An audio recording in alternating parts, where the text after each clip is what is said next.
Does art imitate life? We've all heard the term, history repeats. And for me, everything that you need to know about the present and what is to come occurred during the 20th century. Today, we'll specifically be talking about how humanity likes to sway between two different points or feelings. And for this video, we'll be directly looking at American culture. We will be starting with the 60s, and the reason behind this is because the 50s was largely a time of healing from the Second World War, while the 40s was a time of active combat. Of course, the 30s was a time of healing from the Great War, and so on and so forth. Meaning it wasn't until the 60s where America was able to recover from the travesties of global conflict and start allowing their minds to flourish. There's a Maslow's hierarchy of needs discussion around there, but I digress.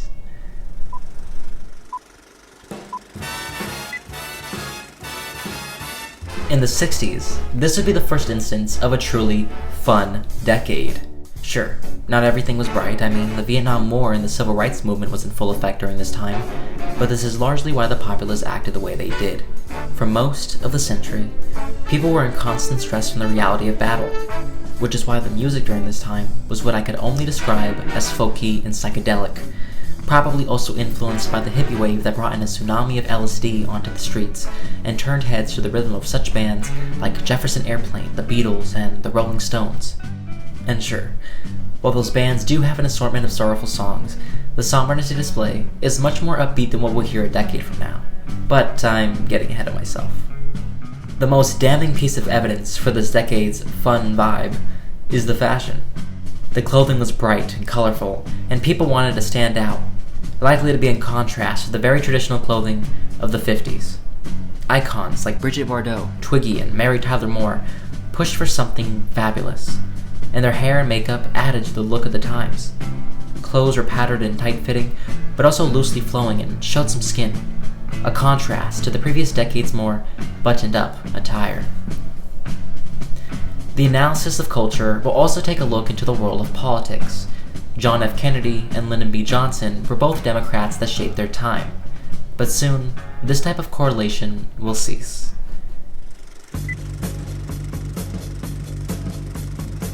Transitioning to the 70s, we saw music get a lot more gritty, and that's another term you'll hear again, as we shifted away from a time of carefree personas to a more reflective era of focusing on our role in the world around us. As the Vietnam War became tiring, the music became a little darker. Led Zeppelin, Pink Floyd, AC/DC, Black Sabbath, and a smorgasbord of other bands helped influence this less jolly tune to the masses. Music seemed to be more of a statement of society, rather than a celebration. And the protests happening in real life were also happening in young people's music. Parents were commenting on the tunes of their children, and actually banning them from buying albums by specific artists. People were protesting in society and in their own homes, striving more for individuality. The fun times are meant to feel good, while the gritty times are an attempt to blaze new trails. It's as if people wanted to repent for their good times they had in the 60s. Obviously, people were grooving as they do in all times, but there was a clear shift towards a darker style. And the clothes show this best. To stand out, we see a rock and roll lifestyle emerging in this decade. If you weren't wearing black jeans and a black t-shirt and listening to the devil's music, you were in the typical fashion of the time. Mainstream teens were wearing bell-bottoms and disco fashion, which made it seem like it was a good time. But, to put it simply, it was a purposeful step away from the 60s. The first subtle sway that'll eventually turn into a swing. The political swing began to properly develop during this time. When I think of the 70s, I think of the fall of Nixon and Ford and the reluctant embrace of Jimmy Carter. Still, a pattern will begin to emerge.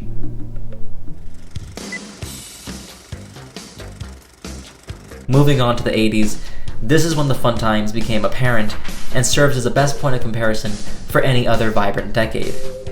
The music was colorful, poppy, and tried to take full advantage of the new technology present at the time.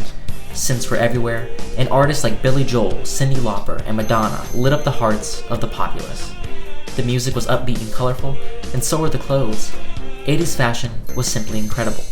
Greased hair, a ton of hairspray, blue eyeshadow, brightly colored shirts and pants, fanny packs, scrunchies, glitter makeup, all of it screams 80s. In my opinion, you could identify 80s fashion more than any other decade. We are always aware of the styles that come from this time period, as peacocking was the thing, and the art of standing out was apparent. Politically, Republicans dominated the 80s, and this is when the political swing comes into full effect. For this time, many neoliberal policies were able to be pushed through, and while everybody was dancing, publicly handled areas like our prisons were turned over to the private sector. This is the first decade of the political swing, and I hypothesize that Republicans fare best during non-gritty times. In the next decade, the 90s, the gritty times became extremely apparent, and serves as the best point of comparison for any other rival decade. The teens, who before wore bright colors and wanted to stand out, now were in darker clothes and trying to not be noticed.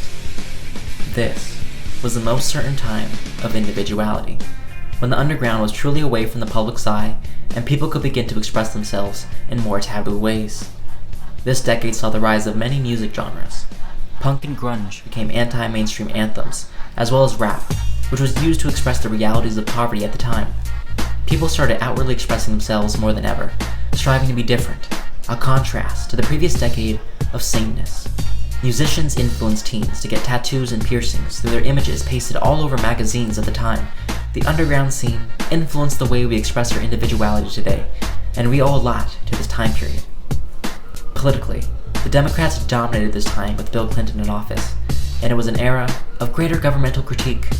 With the fall of the Soviet Union, people no longer felt like they had to cuddle up to the state for protection.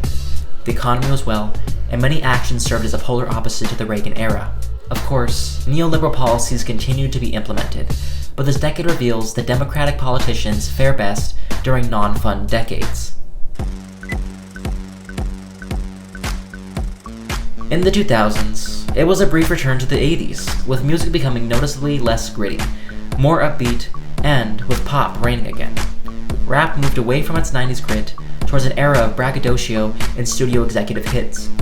Studios were making bands, they were hiring individual singers or actors and putting them into pop groups. Teens were no longer allowed to be selective, and instead were inundated with constant songs and fashion created by studio executives. The fashion in the 2000s was interesting to say the least. More skin showed, clothes hung off very slender bodies, and the colors were as bright as the music being shoved down our throats. Actors and musicians ruled our fashion, and the MTV Music Awards was our place of worship. Politically, this happy time was once again dominated by the Republicans, with George W. Bush being the face of most of the politics during this time. There was little reason for Bush to win in 2000. The only thing voters were resentful of during the Clinton era was a fib regarding fellatio. But ultimately, the American people were likely sick of the Democrats in office.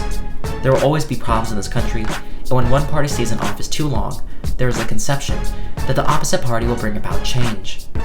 The 2000s show that Republicans do in fact perform well when people are trying to act happy. Now, the 2010s currently will be difficult to describe, as it very much still feels like the present. But make no mistake, this was a very gritty time. In the early 2010s, it was very much a positive time, since we were still coming off of the influences of the 2000s. However, as we encroached further into the decade, the fashion and the music became very much influenced of the 90s, as we strived to foster a grittier aesthetic. Regardless of what you think of modern rappers like those that participated in the emo trap era, the style of being sad was certainly in. While the 90s was critical of the world around us, it seems like the direction of music at the time was to be critical of oneself, with rappers revealing the flaws that make us all human. To us, the 2000s were tacky, and outfits that consisted of ripped jeans and dark clothes were all the rage.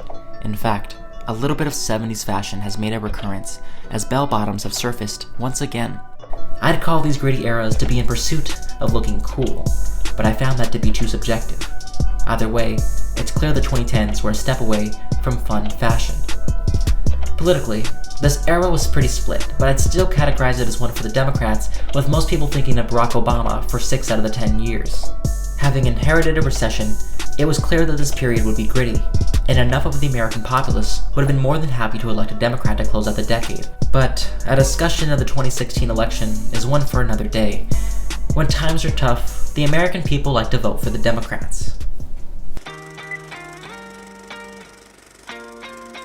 in the 2020s. It may not be apparent yet as we're still coming off of the influence of the 2010s, but in due time, our music will return to a celebration of life. Likely as a result of eventually emerging from this global pandemic. We will shift to happier tunes as more and more rappers realize the emo trap era was played out and oversaturated. Perhaps a new genre of rap will emerge that has a higher emphasis on a good mood. For all we know, actually, rap itself could begin to die down as other genres clamor for the spotlight. The fashion at the time of releasing this video is still reminiscent of the 90s, since we're coming out of the 2010s. But, make no mistake, soon we will all be wearing colorful clothes as we realize that they are the ones that stand out in this sea of dark clothing. Since people have been held up inside for so long, it would not be surprising for the art of peacocking to return. Outrageous hairstyles and clothes is something that humanity will likely soon miss. Politically, it is unclear what will define this generation, but if we were to base our assumption off of the past, it is likely that a Republican will win in 2024, as they will campaign best when people are trying to act happy. To recap, 60s fun, 70s gritty, 80s fun, 90s gritty, 2000s fun, 2010s gritty, and 2020s fun. Now, let's say this is true. A question must be posed. Why is this happening? The truth is, the United States' inhabitants have reached a place of comfort, and as the social structure of humanity stays the same, it makes sense for people to find natural comfort between two alternating points. At one time, the styles were unique and never before seen. Is it wrong for us to recycle styles? In the 2010s, it's as if we wanted to return to the 90s, but with cellular devices. This envy of the past is an envy for its artistic nature. We were once trend creators, but as we copy styles more and more, another question must be posed. Does life imitate art, or